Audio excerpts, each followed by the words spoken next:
सभी श्रोतागण को मेरा शुभ मंगल प्रदान हो। आज मैं इस जीवन के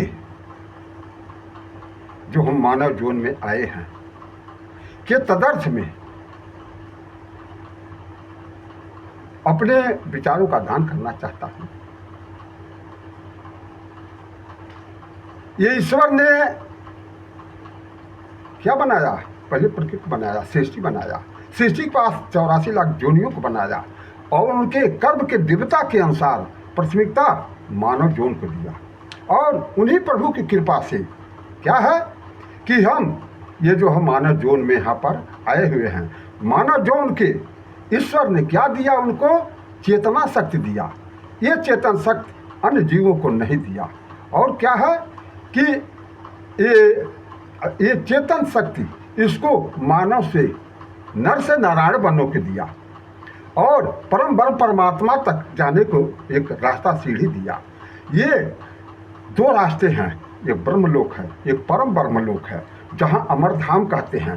अपनी सुकर्मों से, अपनी कर्म के दिव्यता से ये तो मुझे मानव जीवन, अनंत कर्मों की दिव्यता से मुझे मानव जीवन प्रभु की कृपा से मिला हुआ है। अरे हे प्यारे, इसको गंवाओ मत।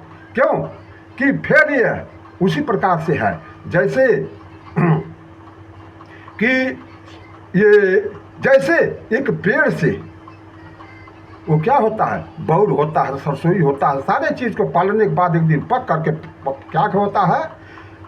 मानुस्तम दुर्लभ है, मिले न दूजी बार, पक्का फल जो गिर गए बहुत लगे नहीं डार। जिस प्रकार से पेड़ से वो पक करके आम गिर जाता, फिर न उस पेड़ पर लगता है, ना ही उस डाल पर लगता है, ना ही उस पत्ते पर लगता है, और ना ही क्या होता है ये उस जगह पर लगता है, न ही उस मकान मालिक का होता है, ना ही उस पर्यावरण उस समय का होता है। हे प्यारे, ऐसे ही जो बताया है संतों ने, ये मानुष तन चूक गए तो फिर आवागमन में पड़ जाओगे और थोड़ा सा ईश्वर का और सत्य का, धर्म का, मानवता का, प्रेम का, सहनशीलता का, क्षमा का, झूठ फौरे, दगा धोखा, विश्वासघात से इसको, इंद्रियों को हटा करके शुभ कर्मों में लगा दो। हे प्यारे, वही तुम्हारा दुआ और धर्म और कर्म सब जो है तुम्हारे साथ हो रहेगा। और क्या है? तुमको ईश्वरी गति।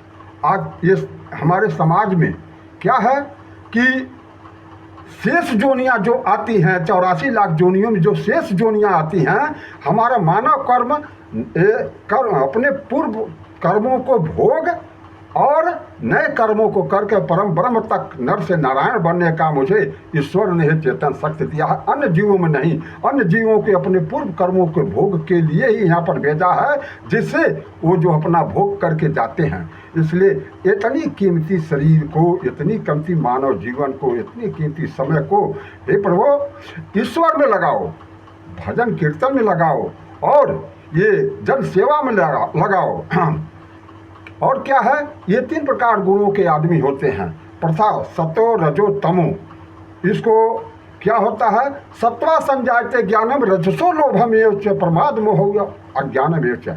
अरे हे प्यारी, न प्रमाद करो न और करो। इसको हिंदी का अर्थ क्या है कि मन मैला तन उजला, बकुला कपटी अंग, और बकुला तो मछली चुने, मोती चुने हंस, उससे तो कौआ भला तन मन रंग। तन मन एक ही रंग। क्या है? कौआ इतना निकृष्ट है, इतना गिरा हुआ है, तमोगुणी है कि अच्छी से अच्छी चीज़ों को ये जुठार देता है और बुरी से पूरी निकृष्ट चीज़ों को क्या करता है? उसको खाता है।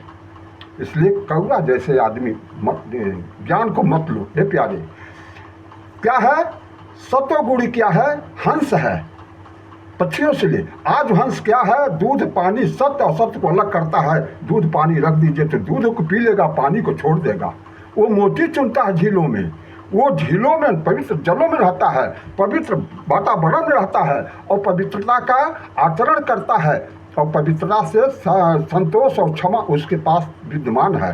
वही आज बकुले में नहीं है, कौआ तो गिरा हुआ है। आज इसी प्रकार से आदमी हो सकते हैं जो क्षमा है, संतोष है, मितव्यता है और संपूर्ण ऐश्वर्य उसके पास भरा पूरा हुआ, वो नर से नारायण तक जा सकता है। लेकिन हे प्यारी, ये क्या है, संपत्ति, सफलता और ज्ञान, 3 ऑप्शन है। तीनों ही ऑप्शन में क्या है कि ये ज्ञानी ज्ञान को लेता है, ज्ञानी ज्ञान को लेता है, और जो अज्ञानी है संपत्ति और सफलता भी मिलता है। ज्ञानी क्या होता है कि ये सामाजिक, नैतिक, धार्मिक, धर्म, अर्थ, कोष, मोक्ष सभी चीज़ों को प्राप्त करता है, धन अपने आप मिलता है, और इसके समान उसकी महक सर्वत्र विद्यमान हो जाती है, जो सबके माथे की विद्या बनती है। और क्या होता है, ये सर्व मान, सब पूज्य, उसको क्या बोलता है, प्रचार की जरूरत नहीं है, स्वयं वो प्रचार होता है। बोले वृंदावन बिहारी लाल की जय।